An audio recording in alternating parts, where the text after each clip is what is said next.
અને આગળ વાત કરીએ ચક્રવાત ફેંગલની અસર હજુ પણ યથાવત છે। તમિલનાડુમાં આજે પણ ભારે વરસાદનું એલર્ટ આપવામાં આવ્યું છે।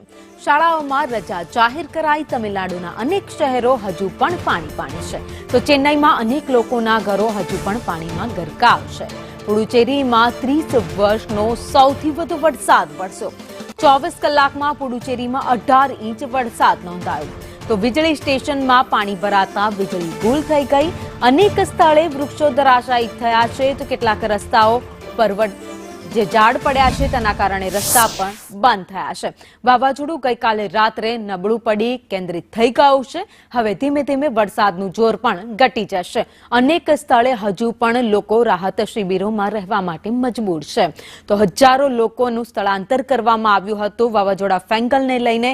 જો કે વાવાઝોડા ફેંગલની અસર હજુ પણ વર્તાઈ રહી છે। અનેક વિસ્તારો એવા છે જ્યાં ધોધમાર વરસાદ બાદ પાણી ભરાયેલા છે, તો કેટલાક વિસ્તારમાં હજુ પણ વરસાદ વરસી રહ્યો છે। આ બે અલગ અલગ દ્રશ્યો આપણે બતાવી રહ્યા છે, જ્યાં તમિલનાડુ પુડુચેરીમાં વરસાદના કારણે લોકોના ઘરમાં પાણી ઘૂસી ગયા છે, તો કેટલાક લોકોને ઘરની બહાર નીકળવું પણ મુશ્કેલ બની ગયું છે।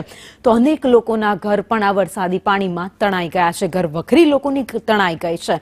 તો વાવાઝોડું જે આવ્યું ત્યારબાદની આ સ્થિતિના દ્રશ્યો તમે જોઈ રહ્યા છો। નજર જાય ત્યાં સુધી માત્ર પાણી જ પાણી દેખાઈ રહ્યું છે। અનેક જગ્યાએથી લોકોના જીવ પણ બચાવવામાં આવ્યા, રેસ્ક્યુ કરવામાં આવ્યું।